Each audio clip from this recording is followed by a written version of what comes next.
وقال جل جلاله من أطاع الرسول فقد أطاع الله.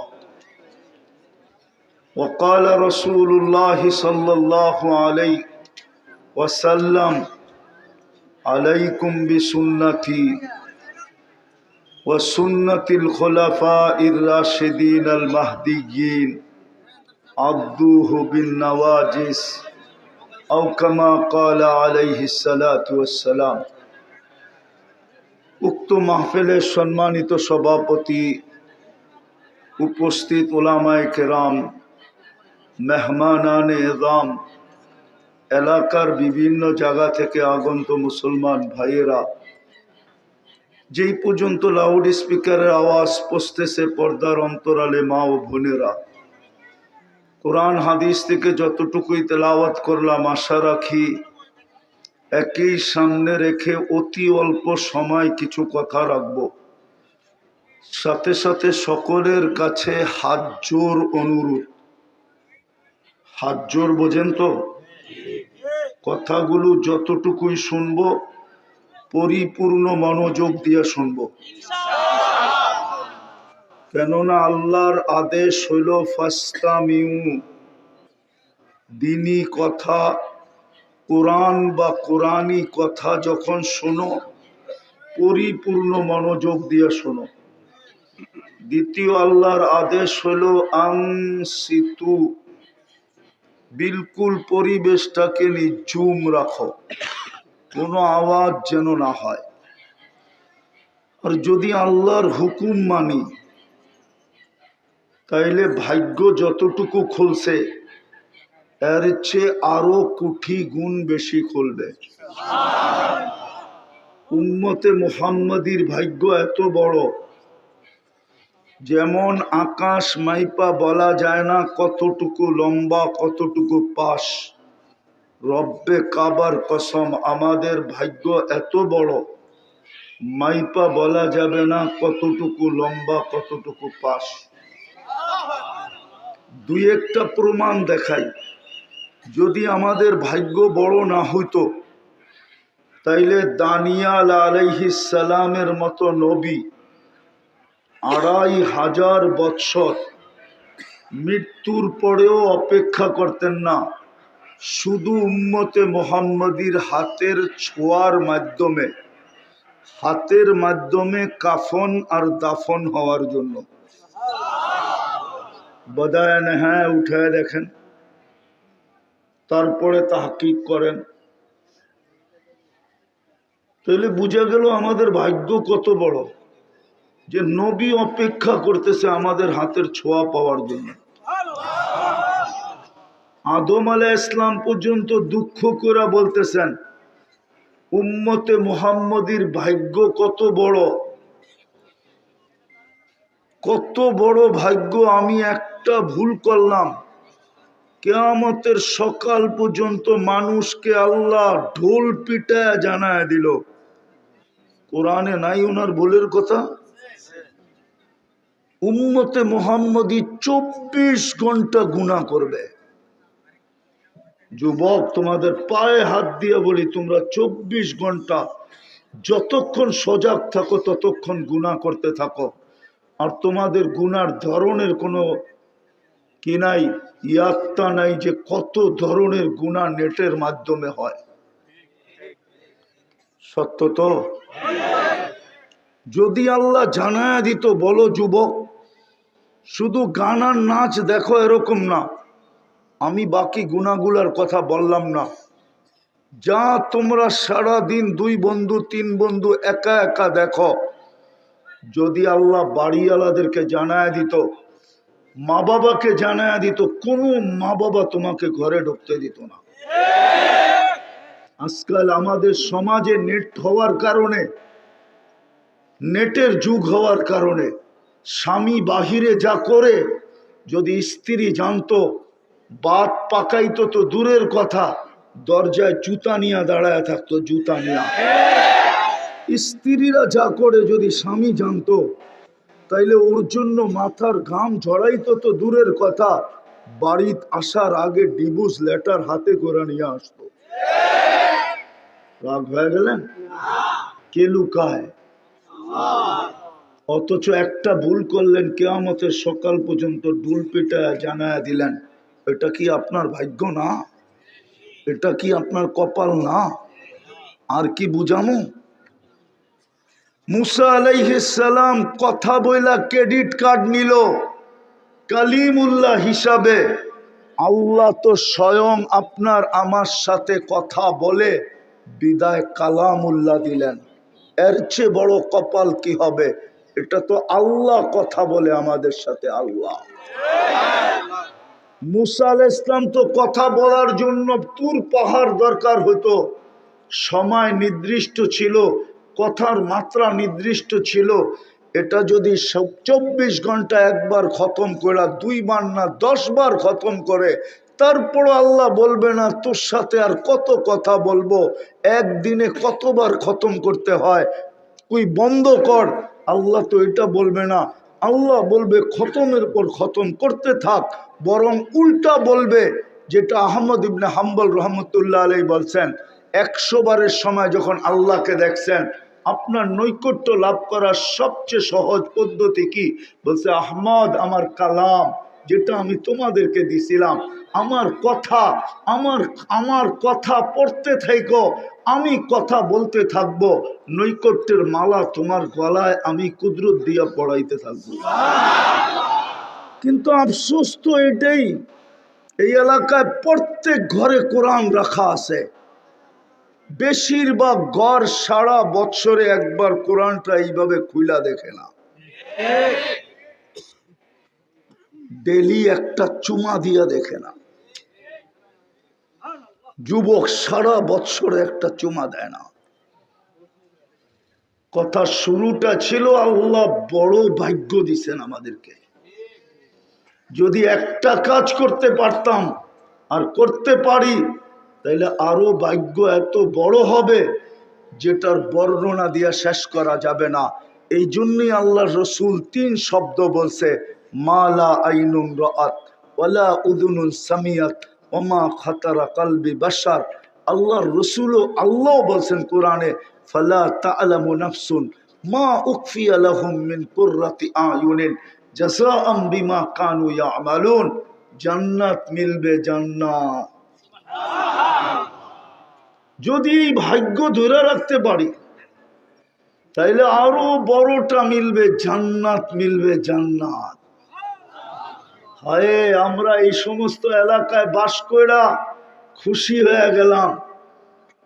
হ্যাঁ, হায় হায়, আমি দুনিয়া ঘুরা বলতেছি আপনাদেরকে, কোনো ইনসাল্ট করতেছি না। মাঝে মাঝে মনে হয় আপনাদের গুলশান যাওয়া হয় না, বনানী যাওয়া হয় না, বাড়িধারা যাওয়া হয় না, ধানমন্ডি যাওয়া হয় না। আরে ওই এলাকায় বাস করলেও তো মনকে বুঝাইতে পারতাম, দুনিয়ার লম্বা লম্বা চওড়া চওড়া রাস্তা পাইছি, পরিষ্কার পরিচ্ছন্নতা পাইছি, বিশাল বিশাল বাংলো পাইছি। এই এলাকার মানুষ তেমন কি পাইছে? যদি জান্নাত হারায় গেল, রাগ হয়ে গেলে, তাইলে কত বড় দুঃখের বিষয় হবে। অথচ আমাদের জান্নাত তো হাতের মুঠায় ছিল, মুঠায়।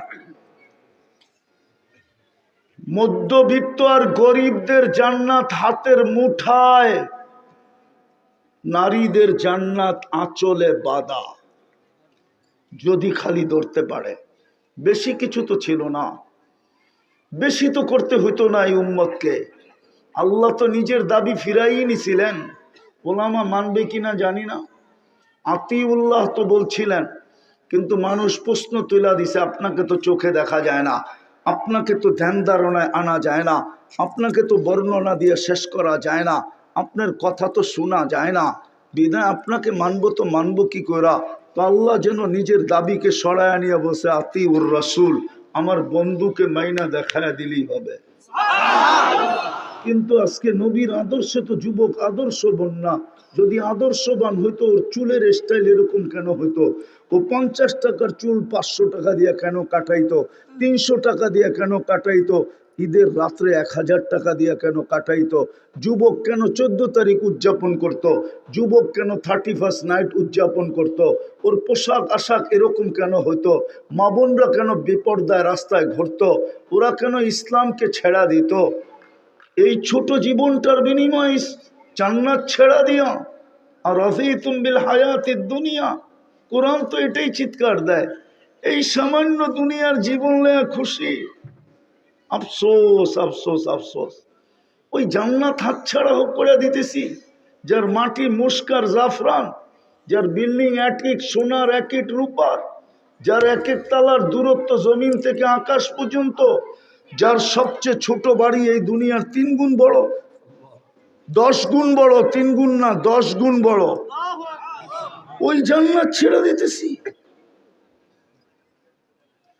হায় পাগল মনে হয় দেখা আমাদেরকে বলে তোরা তো আমার চেয়ে বড় পাগল, আমার থেকে তো কলম উঠানো, রুফিয়াল কালাম মজনুন হাত্তা ইয়াবরা, তোরা তো আমার চেয়ে বড় পাগল। বিবেক বুদ্ধি বিদ্যা সব থাকা সত্ত্বেও জান্নাত হারায়া দিতেছিস। সত্য তো এটাই। এই জন্য আসেন, কথা শেষ আমার, আসেন। বিপদ তো বাংলাদেশে এটাই পড়ছি, ওয়াজ না দিলেও বিপদ। টঙ্গীর গাজীপুরের আলেমরা বদনাম করে, বাহিরে টাকা বেশি পায় এই জন্য গাজীপুর আসে না। আবার দিলে কয় আসলো না কেন, অথচ বিপদ আপদ কিচ্ছু চোখে দেখে না। আজকে সকাল 8টায় আমার নামার কথা ছিল ঢাকা এয়ারপোর্টে, আমি নামছি জোহর পর্যন্ত। সকাল জোহরের আগে ঢাকায় কোনো ফ্লাইট নামে নাই কুয়াশার কারণে। বসা ছিলাম সারা রাত্র, ঘুমাই নাই। বসা ছিলাম সিলেট, হুজুররা বলে খালি মুখ দিয়া আল ইন্তেজার ও আসাদ্দ মিনাল মউত, খালি মুখ দিয়া বলে কিন্তু বুঝতে চেষ্টা করে না যে এয়ারপোর্টে বসে অপেক্ষাটা কেমন হয়। তারপরও চলে আসছি, শুধু বলছে চেহারা দেখায় চলে যেতে, চেহারা দেখাইলাম না। যতটুক বললাম এতটুক যদি দিলে গাতলো তাহলে এতটুক ওয়াজই যথেষ্ট, আর বেশি দরকার নাই। আর যদি সারা রাত্র করি আর দিলে না গাতলো তাহলে খালি তম বাড়তে থাকবে। এটাও কত তম জানি না, এই ওয়াজ ও মাদ্রাসার কত তম এটা জানি না। কখনো দেখা যায় 100তম হইতেছে কিন্তু এলাকায় ওয়াজ দিয়ে কোনো চেঞ্জ হয় নাই।